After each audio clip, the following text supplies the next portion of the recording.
So every January, the toy industry descends on New York City for its annual convention. There's buyers, suppliers, sellers, everybody who's planning to, well, be ready for the Christmas toy rush that's happening just 11 months away.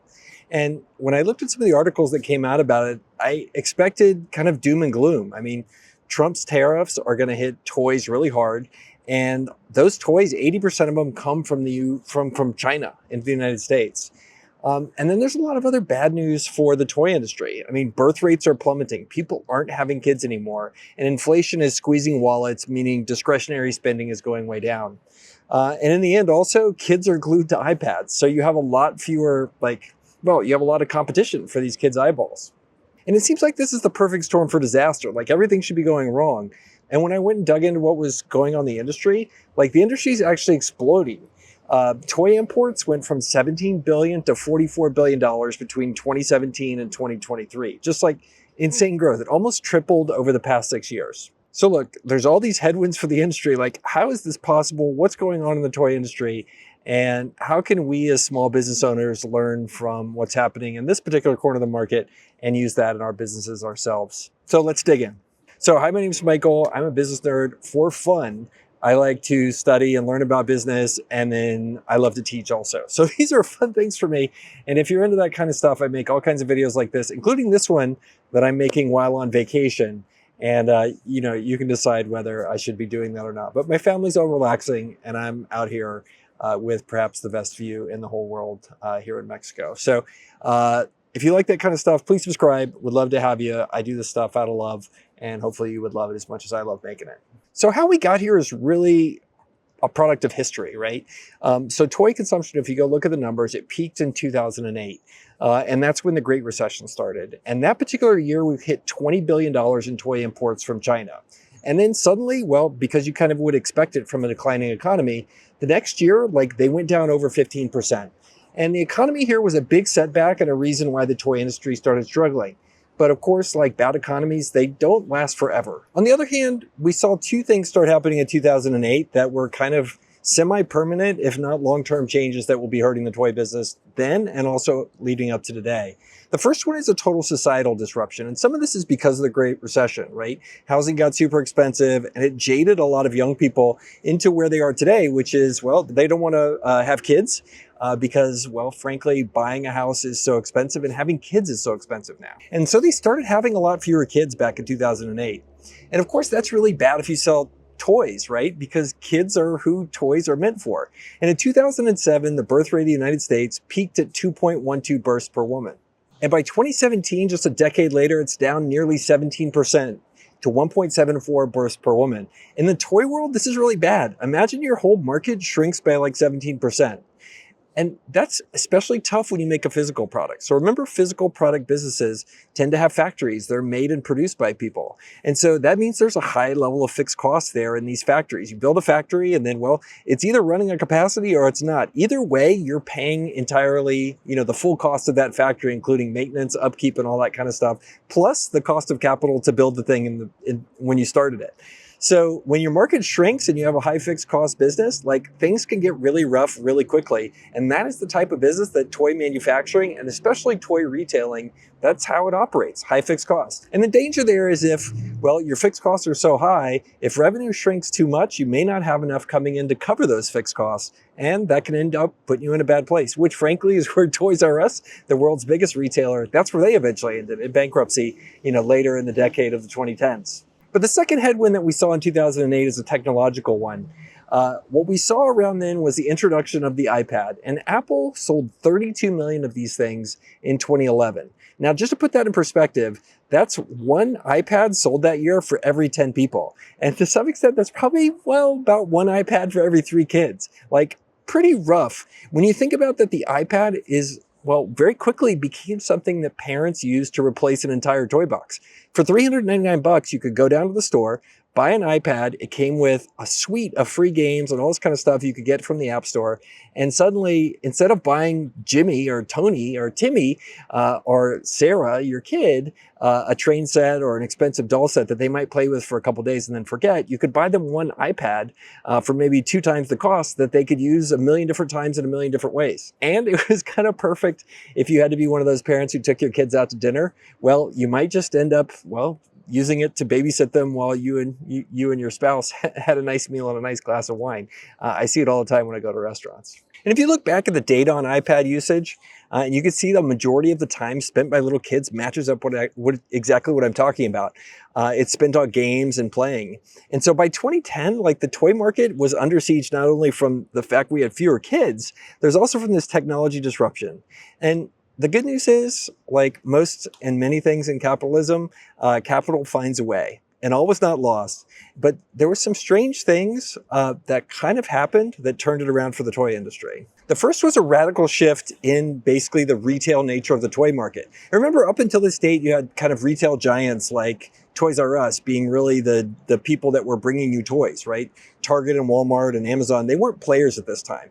But Amazon came in and they really decided to become a player in toys, right? They had gone in and won with books, and now they were going to make it easier for you as a parent to get the in-demand items and the toy that Jimmy or Johnny wanted.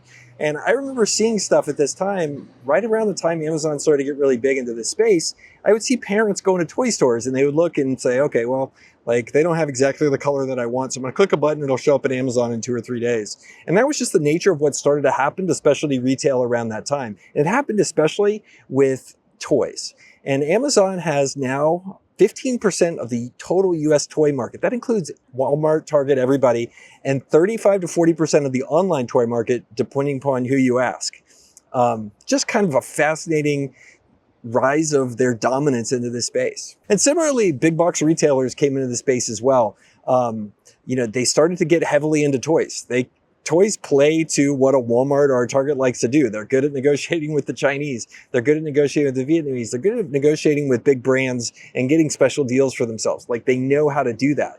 And so, in addition to what Amazon did to go in and streamline supply chains and get the cost of toys cheaper, these big box retailers did the same. And interestingly enough, if you go look at what's happened to toy prices relative to the value of $1, it's one of the few areas in which the cost of toys has gone down year over year. We're actually seeing deflation in the prices of toys. And that's like 4 to 6%. On average, toys are getting cheaper. And look, when toys get cheaper, it's a pretty amazing thing, right? You have the whole idea of supply and demand. Demand goes up when prices go down, right? There's price curves and all that stuff that happens in economics. And so what we're seeing there is the toy market getting buoyed by getting more efficient. Prices are going down. You're getting China and Vietnam and all these other countries producing toys cheaper. So it's growing the total pie, because ultimately, parents buy toys based on return on investment to some extent. Like, if you can spend less money on that toy, well, why the hell not, right? You're going to buy it and spend more of it. And toys can get off the toy aisle and end up in places like right near the checkout counter and become impulse purchases. And so that was a huge benefit to the toy industry. And most people just don't understand that the prices, well, toys have been getting cheaper year after year, and therefore more appealing to parents. And look, this trend of toys getting cheaper, like, it's not stopping. Amazon came in and cut out the middleman before of Toys R Us and other folks like that. You're seeing a different thing where Temu and Shine are coming in, and they're even cutting out Amazon and going direct to consumer from the factories and allowing the Chinese factories to come in and use certain loopholes in our customs basically set up here in the United States to do direct importing of individual items to consumers and cut out a lot of these tariffs that are going to be affecting Walmart, Target, and other big box retailers, as well as, Amazon itself. And if you want to be mad about something from this whole video, I mean, you may be mad that I'm on vacation and you're not, but anyway, it's not that great. But if you're interested in one of the things that's kind of crazy and horrible about how our tariff regime is currently in the United States, there is a rule that allows basically all of the imports of toys to be exempted from tariff rules. And it's not all the toys, but if you're a Temu or a Shine and you're shipping directly to customers in the United States, you can bypass the tariff rules by simply shipping individual packages to the US. And as long as your package is less than $800 in value, it is not subject to customs tariffs, and duties. And look, if you're going to be angry about something, like this absolutely sucks. This totally sucks that we're penalizing domestic companies through tariffs when in reality, like the companies that are best able to take advantage of this are foreign companies. It gets me mad all the time. Even though I'm on vacation, I'm super pissed about this. But look, all this doesn't tell the whole story about why toys are booming. There are more kids, inflation sucks, consumers are pulling back and spending, like it's rough. And of course, now we have these 20% China tariffs imposed by Trump. So with all these headwinds, like why is the toy market booming? Well, the industry is actually being saved by the rise of these people called kidults. And this is not something I made up as a phrase, but basically a kidult is an adult who buy and they're really into kids' toys. And those 18 or older, they accounted for a significant percentage of the US total toy sales. Depending on who you ask, it's 15 to 20%. And that was $7.3 billion worth of sales in the year ended last September. And look, we all know that 35-year-old man who's like weirdly into like Star Wars toys or like Superman toys or whatever, or 20-somethings who are totally into things like, well, Squishmallows, right? This is something I discovered and learned about only in researching this video. And if you go look at the lines that are of people going to buy these types of things, they're young adults. Like these are kids' toys, and they're like 20-somethings who are basically collecting these type items. And in the numbers, like if you go look at, and I'll put it up here on the screen, if you go look at the breakdown of where there's growth actually happening in the toy industry, like one of those areas is plush toys. And I was like, cool, like plush toys. That means people are buying those toys for their kids to kind of get out of the idea of being on their screen all the time. But in reality, like those are adults buying collectible, fluffy toys, not kids. And if you look around today, like the brands that are actually doing well are the ones in the toy market that are focused heavily on these adult segments. I mean, let's look at the kind of poster child for this, and it's the Lego Corporation. They've been on absolute tear since the early 2000s when they almost went out of business. And look, like if you don't believe that they're totally targeting adults, I'll put this up on the screen. Who do you think is buying a $1,600 Lego set Star Destroyer? And it's certainly not kids. And I don't know any parents who are buying that just for their kids to have. My 8-year-old is not getting a $1,600 Lego set. And and so if you look at it, it's this strategy and the collabs that have enabled Lego to go from the early 2000s to basically almost being bankrupt to in 2022 doing $9.8 billion in revenue. Just pretty crazy. And it's all because of these kidults. And so these kidults have grown to be 25% of the total toy spend. Like they're adults who are drawn to brands from their childhoods. And it's all because of nostalgia. That means they like Legos, Star Wars, Harry Potter, etc. Like they are the big driver in what's keeping the toy market going and growing. And look, you can even look at the packaging and the way products are being positioned and all that kind of stuff to match this idea of kidults being the ones that buy stuff. And I'll link to a YouTube video here and I'll try to show a clip of it. But basically this guy who is like a toy influencer, he goes through and notes that the packaging that Hasbro has done for different items has changed over the past few years to target these kidults.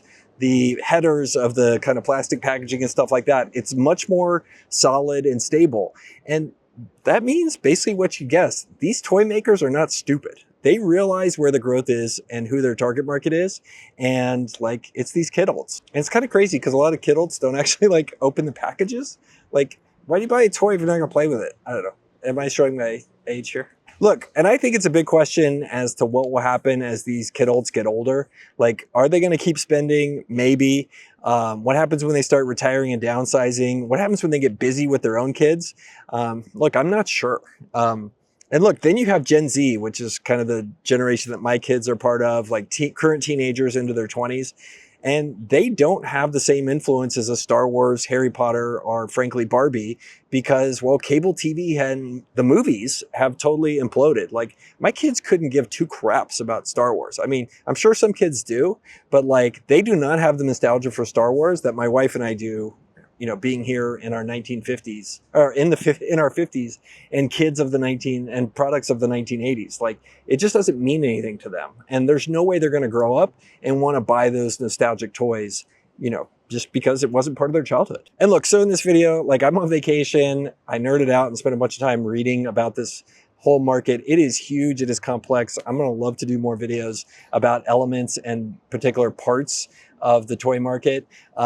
So take it all with a grain of salt. I'm not a toy expert, and this is definitely not an exhaustive video, but dang, it's just what I learned about. And the whole toy industry is super fascinating. And so what do I think about all this? Look, first of all, I think the sun's going down, so I think I'm gonna run out of light pretty soon. But I think kidults are just freaking weird. Like, I don't get it. Like, why do you want to buy a bunch of toys when you're an adult? And I've seen TikTok videos, and I'll try to put one, here's a clip where there's just like dudes sitting in like a room they've created in their house, which is just like all Star Wars stuff. They're playing with a Lego set. And look, maybe I'm just old. I was born in the 70s, like, and I'm the odd one, but I just don't get it. Personally in life, like, I see a lot of value in doing age-appropriate stuff. And the only age-appropriate time for me that an adult should be doing Legos is when they're playing Legos with their little kids for whom it is actually age-appropriate. And look, I'm also willing to be wrong on this. I make YouTube videos for fun about business. So, like, I don't know if that's age-appropriate or not, but anyway, at least I'm enjoying it. So where does it all go from here? Look, I think we'll see what happened. We'll see in this presidency for Trump what happened in the last one, which is industry after industry went in and got exempted from the tariffs. That's what happened in the previous Trump presidency. The toy industry got exempted from it. I think, Jeff Bezos was there at Trump's inauguration. I would be shocked if those Trump tariffs on the Chinese toy market, if they stick. I think that's going to all go away, just like they did in his last presidency. So that should help them. In the meantime, like, I'm worried about this industry in the long term. If I was a toy manufacturer, or I was a toy producer, or I was a toy middleman, of which, by the way, there are a lot of mom and pop toy companies. Everybody seems to want to start a toy company. I would be worried about the long-term future of this industry. Kidults are great, but once they age out, like, we're going to be in trouble. Just people are not having children. And when you have a shrinking market like that, it's a scary thing to be into. So I'm worried about it, therefore, in the long term. And I don't see Mr. Beast or Minecraft nostalgia being a thing that my kids and kind of the kids being born right now are going to want to buy. So that's where I'm at on the whole thing. Hope you enjoyed this video. Tell me what you think in the comments below. And we'll see you next time when I talk some more about toys or some other business topics. Thanks. Vacation. Not as expensive a room as you think. So room cheap, good view. The reason the room is relatively cheap is, and we're way up here on the side of this hill, is that if you want to get anywhere, you got to walk like down the side of a mountain. It's way down there. So there's like a bazillion steps. So pretty crazy. Plus the road outside is basically the Indy 500. Pretty nuts.